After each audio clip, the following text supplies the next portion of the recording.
Welcome to doctor Vaidehi's vlogs. இன்னைக்கு பார்க்க போறது அக்ஷய திருதியைக்கான கோல்ட் ஷாப்பிங் vlog தான் பார்க்க போறீங்க. ஸோ என்னென்ன ஸ்டட்ஸ் வாங்கினேன், என்னென்ன வாங்கியிருந்த காயின் எல்லாம் எவ்வளோக்கு வாங்கியிருந்தேன் எல்லாமே வந்து வீடியோ ஃபுல்லாக பார்ப்பீங்க. அண்ட் ஃபர்ஸ்ட் டைம் நம்ம சேனல் பார்க்குறவங்க சேனலை சப்ஸ்கிரைப் பண்ணிக்கிட்டு கண்டிப்பாக பெல் ஐக்கானையும் ப்ரெஸ் பண்ணிக்கோங்க. ஸோ இப்போ நம்ம ப்ராப்பரா வீடியோக்குள்ள போகலாம். அக்ஷய திருதியைக்கு வந்து கோல்டு வாங்கினா நிறைய கோல்டு வந்து பெருகும், வீட்டில் வந்து சேரும் அப்படின்ற ஒரு சின்ன ஒரு நம்பிக்கை வந்து நம்ம எல்லாருமே நிறைய பேர் ஃபாலோ பண்றோம்னு நினைக்கிறேன். பிகாஸ் ஜுவல்லரி ஷாப் எல்லாம் நல்லாவே ஃபுல்லா க்ரௌடடா இருந்தது. இது அக்ஷய திருதியைக்கு 1 டேக்கு முன்னாடி விஎன்எம் ஜுவல்லர்ஸ்ல போயிட்டு விஎன்எம் நினைக்கிறேன் அங்க போயிட்டு நான் வந்து என்னென்ன ஆஃபர்ஸ் போயிட்டு இருக்குன்னு கேட்டிருந்தேன். பிகாஸ் அவங்க எப்படின்னா கோல்டு எவ்வளவு வாங்குறோமோ அதுக்கு ஈக்குவலா வந்து சில்வர் ஃப்ரீயா கொடுக்குறதா சொல்லியிருந்தாங்க. ஸோ அதனால வந்து நாங்கள் கோல்டும் சில்வரும் வாங்குறதா ஒரு பிளான்ல இருந்தோம்.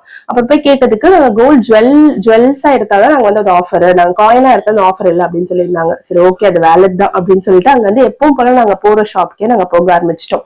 நாங்க யூஸ்வலா போறது வந்து பாண்டியில இருக்க கௌதம் ஜுவல்லரி. ஸோ அங்கேயே வந்து நாங்க போகலாம்னு டிசைட் பண்ணிட்டோம். அங்க போகும்போது